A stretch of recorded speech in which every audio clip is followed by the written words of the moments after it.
Digital fasting বলতে একটা অসাধারণ কথা আছে। এর অর্থ হচ্ছে ডিজিটাল ডিভাইসগুলো থেকে একটা নির্ধারিত সময়ের জন্য দূরে থাকা, ডিসকানেক্টেড থাকা। আমরা যেরকম ফাস্টিং করি বা রোজা রাখি, ঠিক একই রকম বিষয় এটা ডিজিটাল ডিভাইস থেকে। সো এখানে না একটা চমৎকার প্যারাডক্স আছে। এই প্যারাডক্সটা আশা করি আপনার ভালো লাগবে। সেটা হলো, বলা হয় যে 21 শতকে সেই মানুষগুলোই রাজত্ব করবে যারা এআই ব্যবহারে অনেক ফ্লুয়েন্ট, অনেক এক্সপার্ট।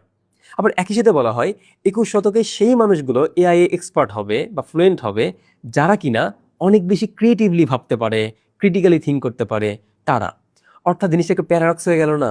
আমরা কি কল্পনা করি যে যে মানুষটা এআই ব্যবহার সবচেয়ে বেশি করে সে নিঃসন্দেহে সারাদিন কম্পিউটার সামনে বসে থাকবে, চোখগুলো লাল লাল হয়ে থাকবে, এরকম হওয়ার কথা। কিন্তু ব্যাপারটা কিন্তু আসলে তা না।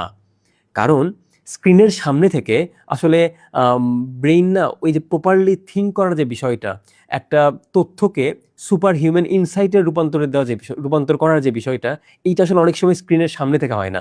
স্ক্রিন থেকে দূরে থেকে, অফলাইনে থেকে। অনেক সময় আমরা কিন্তু বলি যে আমাদের বাথরুমে অনেক ভালো ভালো আইডিয়া আসে।